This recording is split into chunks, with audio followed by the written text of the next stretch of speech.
think this one is preparing the live, Oh, so I think it will be okay this time. oh, here we are. And I need to make sure it's on mute, We're streaming live. because last time I went, I could hear the echo. I can see we're streaming live, Amina. Oh, wow. Okay. Because I can still see the preparing live meeting. So It's maybe we it's are tell already it's live. telling me. It's telling me we're Yeah, streaming great. live. That's, Woohoo! we don't have your broadband is crazy. So hi everyone, welcome. And sorry for the technical. We still learn all the time. So thank you, for being here today. I'm so glad to do that series, Self-Care and Success. I didn't know years ago I would become kind of a self-care queen, as someone called me, or a self-care lady, or whatever you want to call me, because my background was in teaching. Then I started to help people be more in shape physically, generally losing weight. Then I help them with their hormones. And because I help mainly ladies, I noticed that most of them, even if they eat well or do what we think externally is fine, sometimes they don't get the result they want because inside there's something missing or too much. And I could always come back to the self-care ideas. And I saw myself repeating to different clients, doing follow-up about self-care, self-care, self-care. And then I thought, let me just do something where I will be doing something about self-care. And that's why now I do a week, fortnightly Wellness Wednesdays. It will be local and Zoom and stuff. And I thought, oh, let me go live for people who are very far. And I had that idea, self-care and success, because most of the time people think, oh, either I take care of myself, either I reach great success. It's like they can't have both. Yeah. And I thought, oh, let me ask the few people I know that are really expert in their field, but they actually use the self-care, and for me, they are successful in what they do. So I thought, let me ask them what they think about this great topic. And today, I'm so glad to have you, Rie. And I know that I added you years ago on my Facebook as a friend when I saw your background, because I loved the idea of helping women. We both help women in complete different ways. And I will let you introduce yourself so people can who you are, how you help, and maybe if they can reach out to you, how they can reach out, and everything you can do for them. Thank you, Amina. It's an absolute pleasure to be here. Thank you for having me. And my name is Rie Pearson. During the lockdown, my background is in policing. I was a police officer for 27 years, retired early due to ill health. I've always been in business. Always had, because I was a single mum for a long time, I've always had what people refer to as a side hustle. And when I retired, that became my main business. And during the lockdown, I wrote a book about domestic abuse. Um, when I was in the police, my specialism was in safeguarding and domestic abuse. And over the years, I realized that there is a pattern to when people get into, or when abusers abuse, the pattern to the abuser's behavior. So I asked 5 lovely ladies who were very generous, and they wrote their stories about their abusive relationships, and they wrote their story from the moment they met their abuser to be. And what I've done in the book, it's called Be Kind, No Excuses. I've annotated the stories, and it is very apparent very quickly from when you meet your abuser that they have traits in them that we call red flags. So red flag type behaviors. And what I've done from that is, from the book, I mean, I wrote the book during the lockdown thinking, well, I'll write the book and then I'll just go back to bed and that'll be it. And that won't that just Oh, didn't wow. happen. Well, what happened was, once I'd published, because I self-published, I couldn't, there's a whole different conversation about why I didn't go through a publishing house, but I self-published it and it's available on Amazon. And Mm-hmm.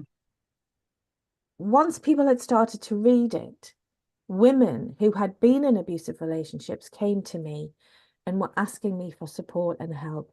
Now, the book is written for teenage girls, and Okay. it's a guide for teenage girls on what to see at the beginning of the relationship, because of the 5 women in the book, 4 of them are teenagers when they met their abuser.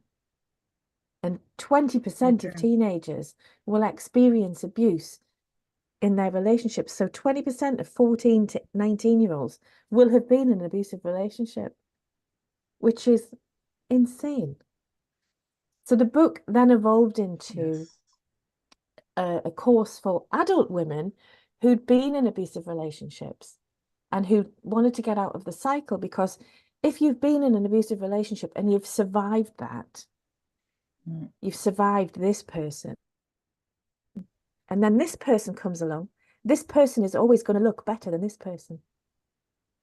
But then it transpires that this person is pretty much from the same gang as that person. And it's really easy to follow that pattern, because we all want to be loved. We all hope for a relationship, whatever that looks like, whatever gender we are, whatever, you know, whatever a lover looks like to that, you as an individual. And we hope to get into a loving, kind relationship. And then when that person comes along who's going to abuse us, we think it's because of us. And it's not. It's because of their behavior. And they are manipulative, and they are clever, and they destroy your confidence, and they make you think that it's your fault. I was talking to somebody yesterday who said their partner, if she disagrees with him, he says, "Why do you have to be so argumentative?" And actually, that's gaslighting, isn't it? That's making her think something that's not even real, because all she's doing is disagreeing with him. We're all in relationships where we disagree with our partners. What colour wallpaper should we have? What colour should the bathroom suite be? What will the garden look like? Just because we disagree with each other doesn't mean we're arguing. But if you're with somebody who's an abuser, they will accuse you of the things that they are doing. So the book evolved into a course for women. And then I've written a course. I got funding from the lottery. Woohoo! So I can deliver what I call the ABC course. I know I can't wait. So for teenage girls, it's self-awareness, self-belief, and self-confidence. And bits and pieces about what abuse looks like, because what I'm doing is target hardening. That's what we would call it in the police, making people more difficult to abuse. Because if you can see what abusive behavior looks like, and that's presented to you, you can say, I'm not having that. I'm not having a relationship with that person. And that's basically where I am at the minute. And things have happened in the last couple of years, and I'm like, I've been like on a roller coaster, like, oh my goodness, what's going on? What's happening in my life? It's mad. But that's basically where we are.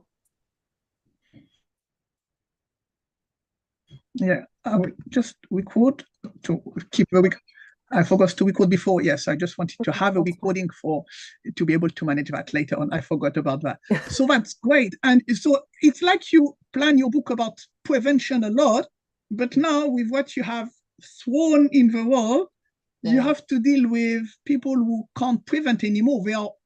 You need to deal with the consequences now. There are always, I mean, there has to be a cut-off point. I have to say, well, the book is targeted at 14-year-old girls. And I'm just going to throw this in while we're here. I'm not saying that boys are not abused. They are. But domestic abuse is a massive gender crime, with by far the majority of abusers are men. And you do get male victims of abuse. And quite often those male victims of abuse have male perpetrators too. The majority of perpetrators are men. Okay. Wrote the book for girls. If anybody says, what about boys? I went, go and talk to another organization, because my organization is about supporting women. And we have male allies. We do have male allies. I do work with men if they come to me. I do have a husband. I have 2 sons. I have 4 brothers and a brother-in-law. So I'm not anti-man. I'm just anti-abusive man. So what's happened is because women came to me who have been through abusive relationships, it's prevention for them getting into another one. because that often is what Yes, I happens. can completely relate with that. Preventing stuff. I've never been like physically abused by a husband, never. Never. I've been by my dad, and probably that was a no way for husband. But I've been divorced a few times before I met my husband now. Yeah, I can't say they were abuse. I was abusing more myself, and maybe we will talk about that when we talk about self-care. But I think I was abusing myself in those marriages more than they were actually abusing me. But when you say that you don't fix, or basically we don't analyze what happened, and you finish a relationship, when you start, you are very likely to repeat the process. And I've done that few times yeah, until I really realized many things. And particularly, for myself, what helped me, for ladies, if you want to fix your marriage, if it's fixable, with men are from Mars, women are from Venus, because it helped me to understand so many things about men and women. And I'm very masculine in many areas of my life. So I yeah, understood a lot about that. And I read, he had a few in his series, but there is one about something, I read it in French, but if I translate roughly, it means make it over, like after a divorce, or after you lose your husband, how to come back, like you started. I think it's called Start Over Again, or something like that in mm, English. So, but that's still Mars and Venus series, and it really personally helped me. And then when I kind of removed all the weeds from my life, I was ready to bloom a happy marriage where yeah. I am now.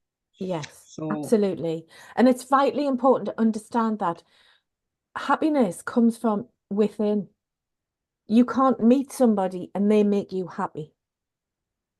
You have to yes, be happy with you, because there's a story, yes. there was a book written by a lady called Joanna Trollope years ago, but wrote a book, a novel called The Rector's Wife.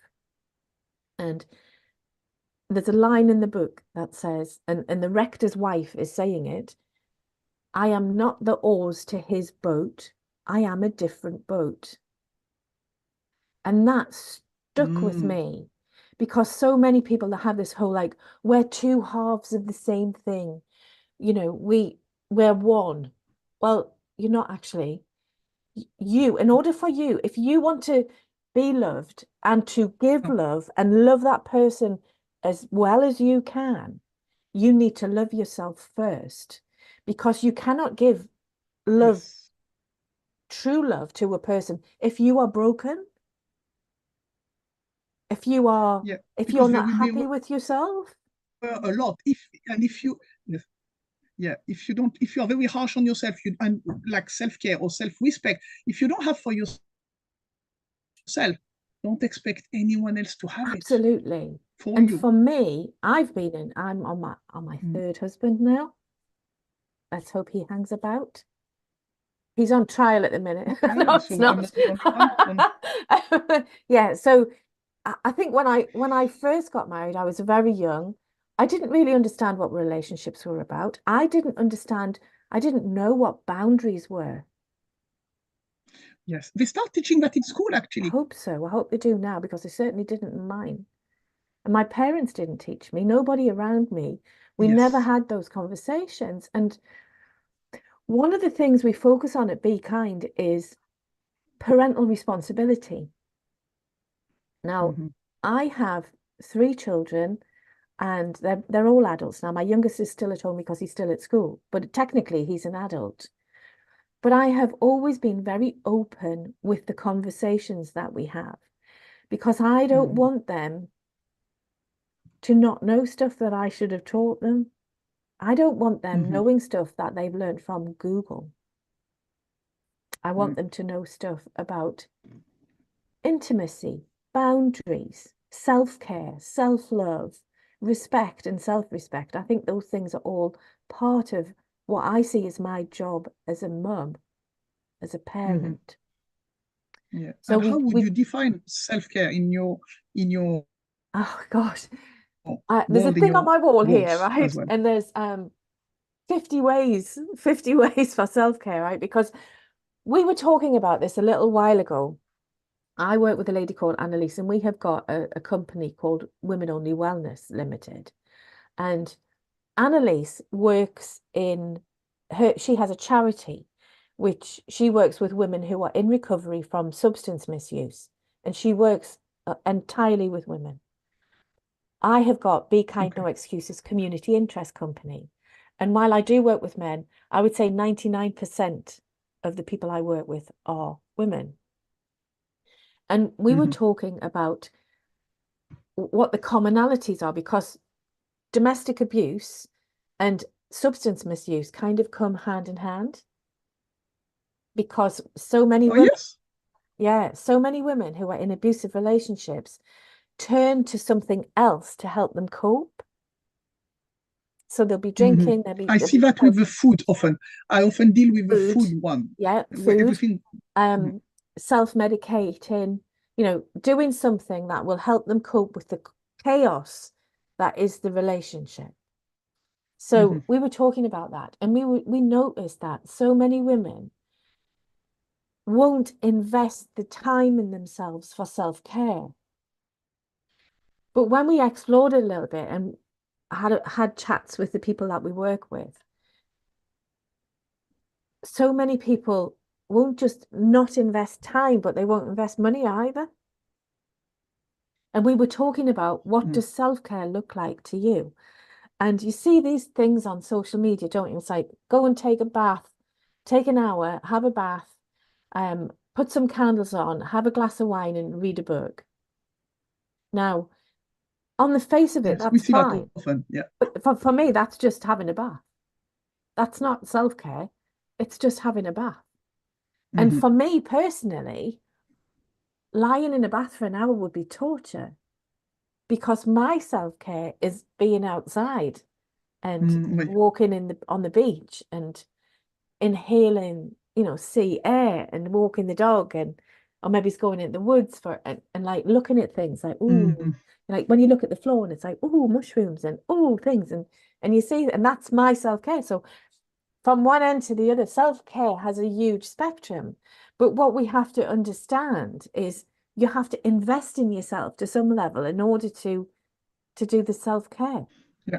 And because women who've been it doesn't cost a lot of time, and when you say invest, a lot of people think, oh, I don't have the time to self-care, I don't have the money for self-care, and they just put a big cost on it. But we don't really need a lot of time and money. No. If you spend 10 minutes a day reading something that you enjoy reading, if that's the time you have, but if you've only got 10 minutes a day for self-care, you need to reassess what you're doing with the rest of your day. Yes. Because so many women, we have this mentality of martyrdom. We're gonna give up ourselves. We're gonna give ourselves to our family, the kids, the partner, the husband, the elderly relatives, the dog, the goldfish, before you feed the goldfish before you feed yourself. Yes. And it's just, you need to prioritize yourself, because if you haven't got 10 minutes or an hour in your day where you're focusing on putting something good into here, today we're talking about self-care and success. Self-care is success. Yes. If you do not take the time out to look after yourself, regardless of what else is going on, you haven't achieved the success that you want to achieve, because you need that. You need that. And I can relate about belief. Yes, go ahead. You need the belief in yourself and your importance. Yes. You can't be the best, and oh gosh, this is something. You can't be the best at what you want to do if you're not the best in here and in your heart and in your gut. Yeah. And you see so many things like Mother's Day is coming up, isn't it? Mother's Day in the UK is coming up, and it's like the best mum to the best mum, or birthdays to the best sister, to the best wife, you have to be the best you. You are not you don't define yourself as somebody's mother, somebody's wife, somebody's sister, somebody's daughter. Define yourself as who you want to be, and then you can be all those things for other people. Yes, because if you are not good, like not happy with yourself, you can't be good with any other label after that. And for example, tomorrow I will be talking about for the Wellness Wednesday, it will be tomorrow. I will be talking about feminine energy. Last fortnight we talked about stress, but tomorrow it will be about feminine energy. What's the difference between the masculine mentality or energy and the feminine one? The feminine one in a nutshell is more emotion, more receiving than action, action, action. And that's why we go for burnout very quickly, and men don't really go for burnout even if they accumulate so many action and so many things. And one day I read something from she's a Muslim sister, but very active in coaching, and she said something very good about, and she posted a lot about feminine energy. So that's why I follow her, because as I said before, I'm quite masculine in many areas of my life. And she said, as women, sometimes you really need to reconnect with your gut instincts, and because we suppress that a lot. Oh, I don't feel that guy. No, everyone in your family say that's a good guy, you should marry him, blah, blah, blah. And your first gut instinct generally is not wrong. And in French, we say the first impression is always the right one, or something like that. Yeah. And she said, when she said, I will be harsh. And she said, when you get up in the morning, generally you have one physiological need, which is go wee wee. Yeah. But as women, oh, let me pull the kettle on first. Oh, you need to get me, you need me to correct your homework. Yeah, okay, do that. And then you hold, which send the message to your body, you are not the priority. Yeah. Your body doesn't even have your priority over anyone else. Of course, if there is a fire, maybe you should deal with that before. But the homework of the boy, or putting the kettle on, or something like, or putting the washing up, the washing machine, something, actually it can wait 2 minutes. Yeah. But these 2 minutes send a lot of messages to your body. Absolutely. And you are telling yourself you will go after there's no one else, or there's, like you said, goldfish. Yeah. And then when you meet the wrong guy or something, your gut instinct normally would have told you, no, that's not a good guy. But if your gut instinct were someone, they would say, no point even telling her something, she will not even listen to us. Sure, absolutely. And then you stop having this message. We talk about that all of the time. Gut instinct. Now, I'm very masculine in a lot of what I do. My brain is very masculine, and also all over the place. I'm thinking all of the time. My heart, I don't trust her, because I'm on my third marriage, and other relationships as well. I don't trust her. She's crazy. She's just unreliable, and she's all like, oh, look, isn't he lovely? Or isn't she lovely? And I'm like, no, you are stupid, shut up. But I listen to my gut. She saved my life. And I say that to people. But what we've got to understand is people who have been through traumatic relationships, their gut will be slightly off kilter. And it's like what you're saying. It's like sometimes we've suppressed the gut reaction, and then we don't trust it anymore. So you need to learn how to really get back in tune with your gut feeling, because your gut does not lie. Yeah. And particularly for a woman, if you feel you shouldn't jump on that plane, maybe there is a reason, even if you don't know the why. And sometimes the male energy comes in when, why shouldn't go on that plane? Everything is safe, blah, blah, blah. And we rationalize everything. Yeah. So yeah. I would say just trust your gut, and then that'll be fine. And then you can always get on the plane another time. Yes. Yeah. Because and also you have to, that's when you are very honest with yourself. Sometimes you have fear of something which is normal. For example, you have never been on a plane, or very rarely. That might be normal, that your gut instincts tell you, oh wow, there's danger there or something. Yeah, but be like open and aware, and check as much as you can everything. And sometimes we have to go over the fear, otherwise we wouldn't do anything in life. Yeah, exactly. But Yeah. But when we are very connected with ourselves, we can actually make a difference between the gut instinct that is a warning and a no way, with a fear which comes just before something exciting. Yeah. Because obviously we are still scared to create an enterprise, marry. Obviously, it's scary or something, but that's normal to be scared. And sometimes we confuse the two. Yeah, definitely. Yeah. I just think that if you always and it's not being selfish, if you put yourself first, it's like the mask coming down in the aeroplane, isn't it? And when you're on the flight and they say put the mask on yourself first before anybody else. Not that if you're falling out of the aeroplane, if you're falling at 500 miles an hour from 35,000 feet, you're probably not thinking about putting that mask on. But if you do, you should put it on yourself first, because you can't.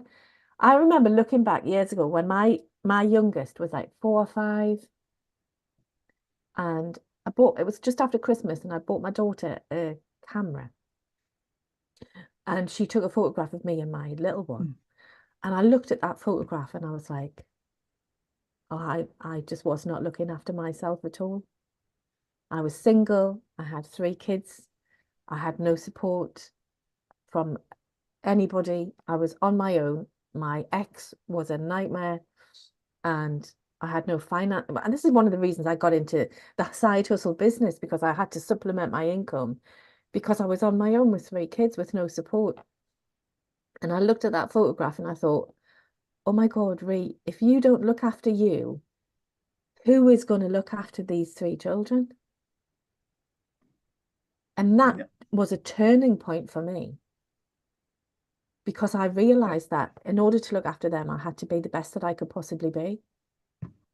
And that's when that's my message. And the personal development, I started running again, because I had been a runner, and I had stopped doing all of that.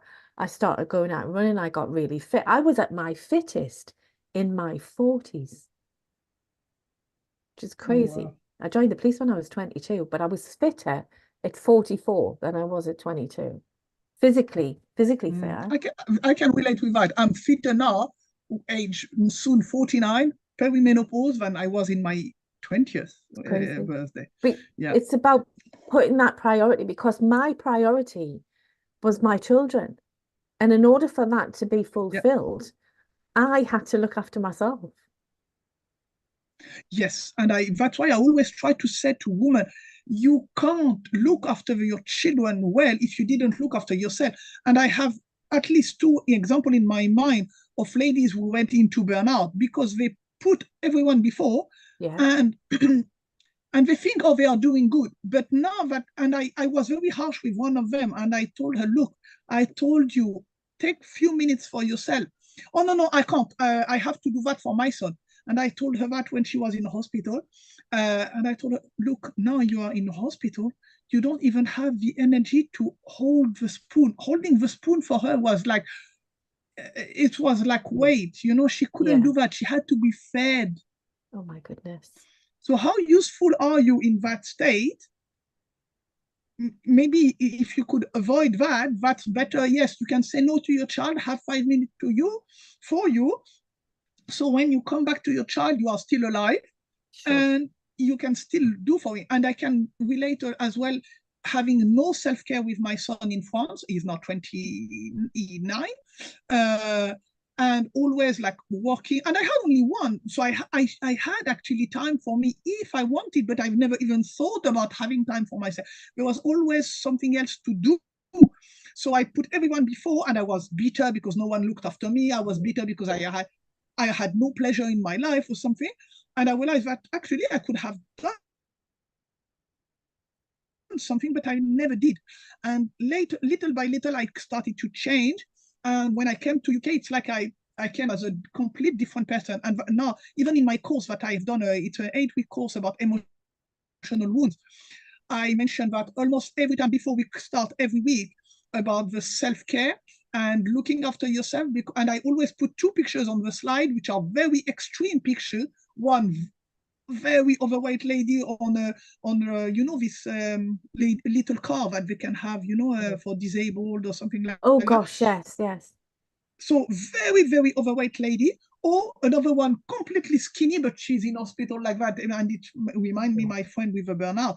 So I told them, if you don't take any time for yourself, you will fall in one of these extremes, which both of them, I'm not sure your child will benefit from any of them. Absolutely. And also, what kind of example does it set to your children if you are Yes, always jumping to every single need around you, and you are showing them that you don't think you are important as a person.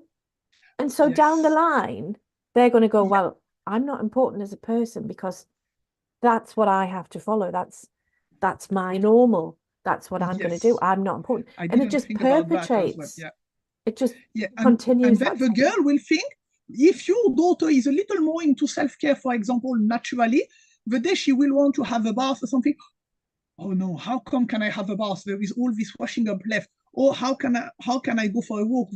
I didn't finish to sign all the papers of the Sure. children. And she will still do it with guilt, either she will sacrifice that and not do it, which both were lead to unhappiness. Sure. And same for the boys as well. As a mom, if you do that, you will teach your boys that they will have a slave as a wife, which is normal. Yeah, totally. So be careful what you do because your kids are watching. Yeah. And And also be careful how you speak to yourself because you're listening. You are listening to yourself. And I'm really into yes. positive affirmations. I literally have affirmations written down on a piece of paper, and I take a glass of water to bed with me every night because the first thing I do in the morning is drink the water. So that glass stands. I use the piece of paper as like a mat, and in my head those Okay. affirmations are being absorbed by the water, and then I drink the water, Mm, and those affirmations are in me. yes. And honestly, if you begin your day with gratitude and positivity and self-care, it makes so much difference to how the rest of your day pans out. Because you can wake up Yes. every Yes. morning and And think, I've got and to do as this, I've got to do that, I've got to do, do, do. And as a single mother of three, believe yes. me, I had a long to-do list. My to-do Of list was written on toilet roll. yeah. That's how long it was. But if you do not take care of Yes. yourself, Yeah. There's no way you can go through that. can't. And someone said in personal development, you shouldn't even go through your to-do list. You should always have one. The goal should never be to finish it, Never. should be to prioritize what's the most important. And even if something else comes in your mind, add that to your to-do list. On the But the bottom. goal is never to finish a to-do list. Yeah, But even if you still have things to do, you still should put the self-care in between at some point, definitely. and gratitude and stuff. Even in Islam, when we get up, the first thing we should say is to we thank our creator for still being awake, because that was not even guaranteed. We could have not wake, so still being alive. And I had a friend who taught us, like, imagine you are waking up today and you can find around you only the thing you thanked for yesterday. What will you find? Will you find your kids? Will you find your health? Will you find your house? Did you thank for having a roof over your head? Did you thank that we don't even live in a country where we are scared of maybe getting a bomb on our house? We feel it's granted, but it was for my grandfather, it was not granted. Yeah. He lives during the war. So, and we might have a war soon or something like that. So make sure you thank everything you want to find tomorrow morning. Tomorrow. That's a really good tip, actually. That's really good. Yes, and we never think about that when we and I taught my kids when they start their phase of complaining, I always tell them, you are allowed to complain, but give me 5 reasons why you are happy in your life before, and then complain about whatever you want to complain. And you can find 5 things about why you are happy. Yeah. Yeah. So Fantastic. yes. So that's your and so that was more about your self-care. For you, self-care is really like finding what suits you, because obviously if for you a bath is not a self-care, don't do it as self-care. Do Yeah. what and again, that's go with connection. We connect with yourself to know what you like and what would be self-care. Uh, and then when you do that, what would you qualify as success? How would you say that you have a successful life, for example, Oh or gosh. someone has? My oh God, people think I'm totally kid focused, but I am very focused on my children because we are like a team, really. So I think it's vitally important for me to have a relationship with my children. Obviously, because of my background in divorce and stuff, as a parent, it is my responsibility to have a good relationship with my children. It is not my children's responsibility to have a good relationship with me. So that I make sure I connect with my children all of the time. My son lives down the country. My daughter's coming for dinner on Wednesday. She's been all over the country studying, and now she's back in the Northeast. My youngest son's still at home. That for me is success. The fact that I help my business is becoming successful, but my focus for my business is helping other women who are in business. So I always end up, doesn't matter who I'm talking to, usually it's women who have their own small businesses and they're self-employed or whatever. And it's like, oh, and I'll share this, do this, you can do this, you can do it, and that will help. Join this network, meet this person. I think my buzzword for 2023 was collaboration. And I think that really came to the fore last year because the collaboration that happened. Annalise and I created Women Only Wellness, which is essentially a crazy weekend just for women, just for self-care. And the reason we created Women Only Wellness is because I've got a community interest company. Annalise has a charity. Neither of us like filling in funding forms. So we wanted to create a for-profit organization that would fund the charity and the kick, so we didn't have to fill those forms in. But that's created a network that is actually incredible. So we've got a network of women in business who work in the field of wellness, like yourself, who facilitate workshops so other women can come and try out different things, different self-care stuff, and find out what their self-care actually is. Because if you'd asked me 10 years ago, what is your self-care, Rie? I would have said, what are you talking about? I don't know what that means. So creating an event where women can come and find their thing. I mean, there are things that happen at that event that I did not know were even things a couple of years ago, because it's just amazing. And for me, success is sitting at that event, watching women, and you just don't see, there's no mobile phones. You just do not see anybody on a phone all weekend, watching women have a fantastic time with no fear, because it's a completely safe space. There is no comparison, because, we have this whole thing going on where women are pitted against each other, and where we've been taught that we have to compete with each other, but actually my success really, if you want really to be good, you have to be better than me. You have to be better than, well, you don't. What you have to do is you work together, because comparison is the thief of joy. And for last year, for me, collaboration just brought it all together. So that for me is my success in terms of my business. In terms of my personal life, my children are amazing. I'm happy. I live at the seaside. I literally live the sea. If I open the window, you'll be able to hear the sea. Now, I moved here when I was 6 years old. My dad brought me and my younger sister to the sea. He was actually going to a business meeting. He was an engineer. He was a structural engineer, and he was tendering for a job. He was self-employed, and it was a Sunday. It was a sunny Sunday. I remember it. I'm 6, she's 3. And we got to the seafront just there. And I looked and I was like, wow, when I'm a big girl, I'm going to live here. So when I was 26, I moved to this town, and I'm 58 now, and I have worked my way to the edge. So I'm literally on the edge now. So that for me that's my personal success. That was a decision I made when I was 6. And I didn't even know it was a thing. Like I just knew that I would live on the seaside here. Yes. So that's success for me. And for everybody, success is your own personal thing. You just have to identify what you want. And you have to start. You're starting. Yes, yeah. Your starting point is, what do I want? What is my desire? What do I want in my life?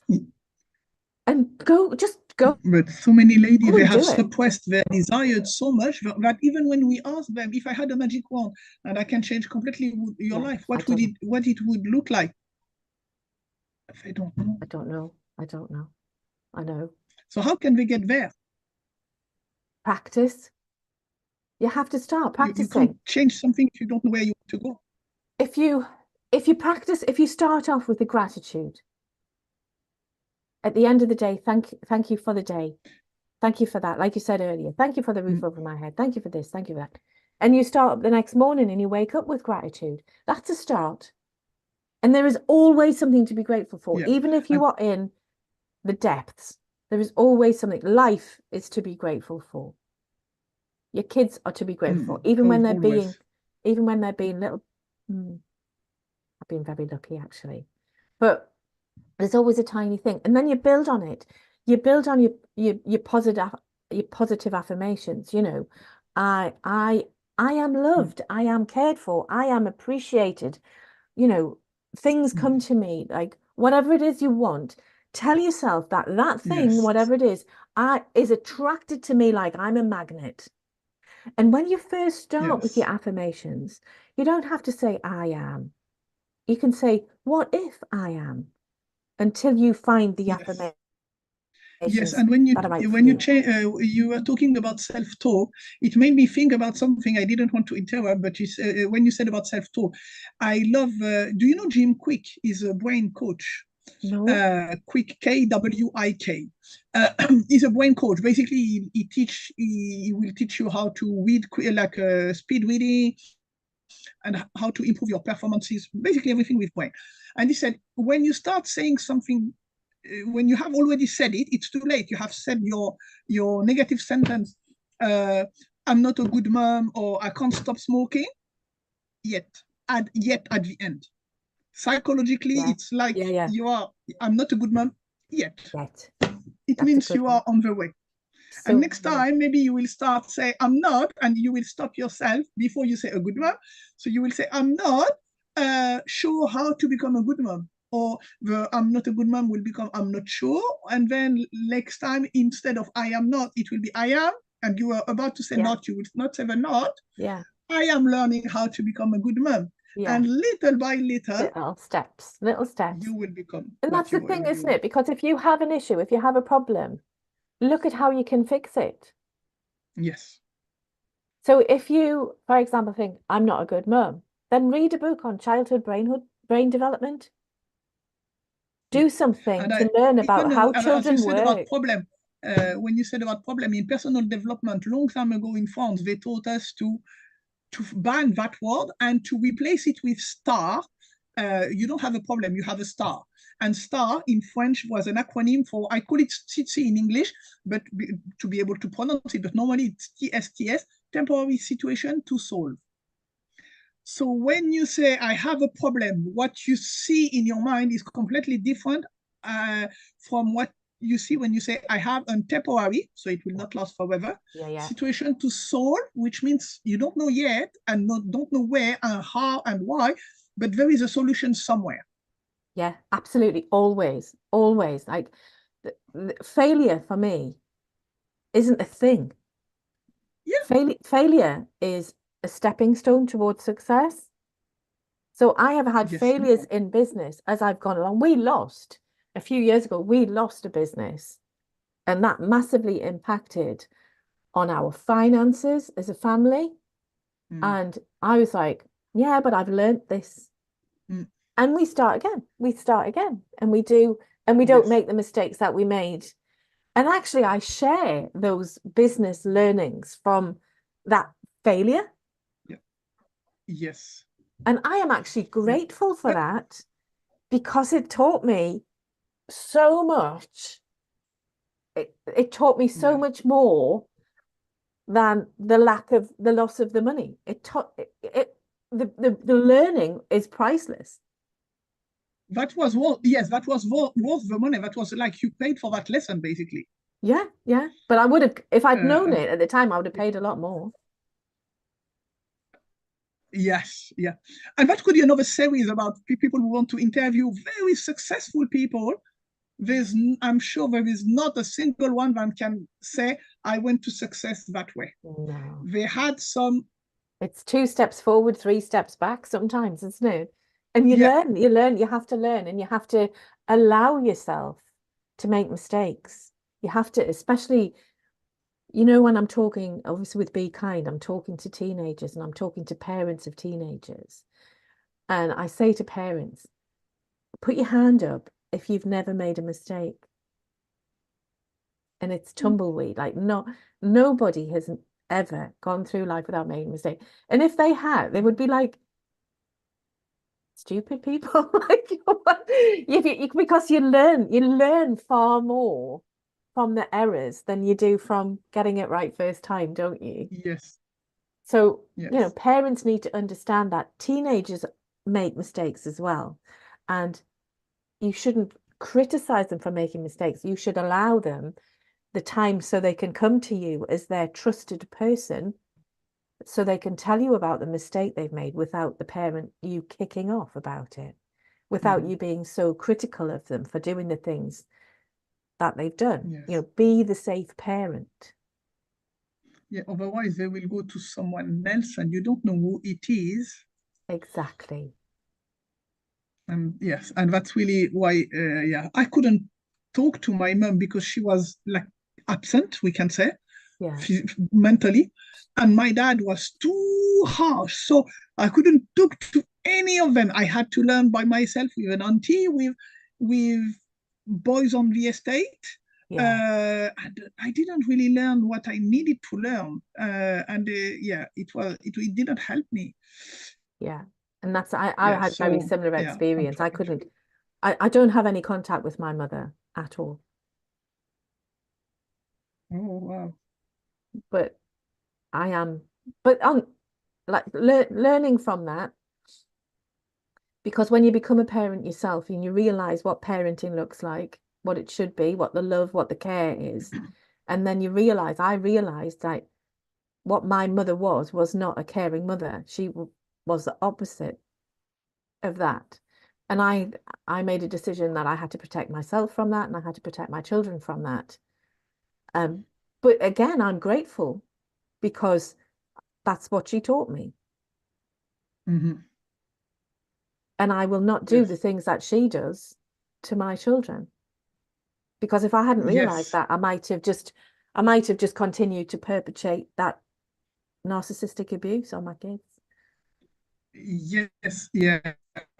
I can relate with that.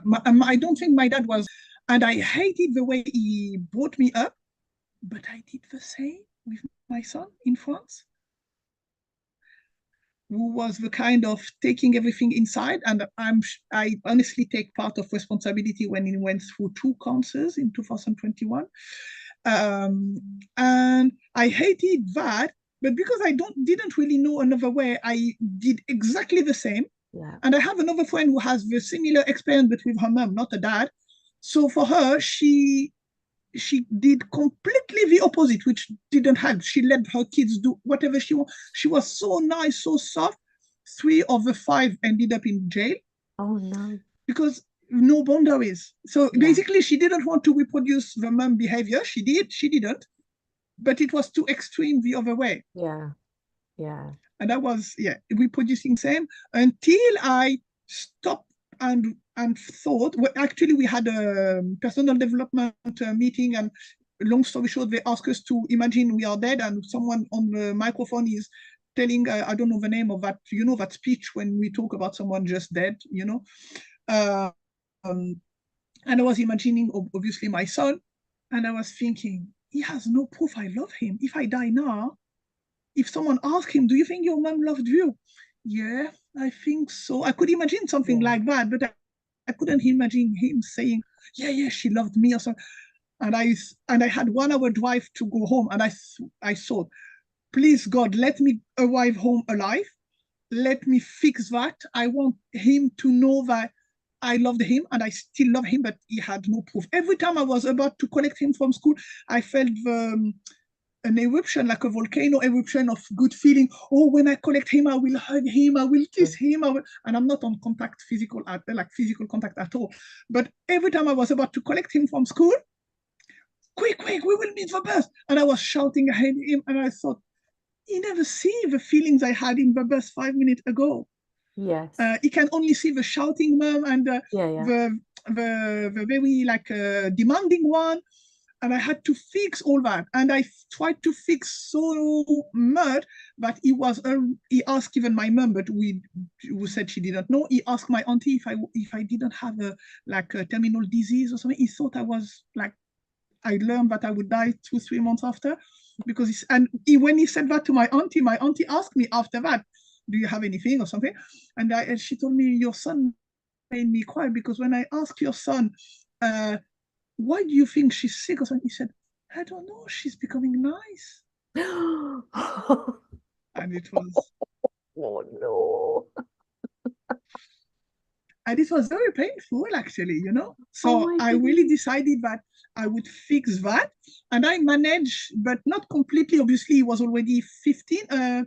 He was 13, roughly, when I really started to change. So now I'm starting all over again with the 4 little ones, trying to be a different mom. So that's never too late. Yes. Yeah. So never too late. And that can be our conclusion for today. Like, let your failure be the steps toward your success. Don't let as we often say, failing is not falling down, is falling down and staying down. So just get up and start again. Use the lesson. Thank you, Amina. You're welcome, and that was great. And thank you for all your gems. I will put in the description everything about you and the links where they can find the book, the action you make, and where the gathering are. If they want to attend anything, I will put everything in the description. Thank you very much. Take care, everybody. You're welcome. Have a great day. Bye, everyone. Bye-bye. Bye-bye.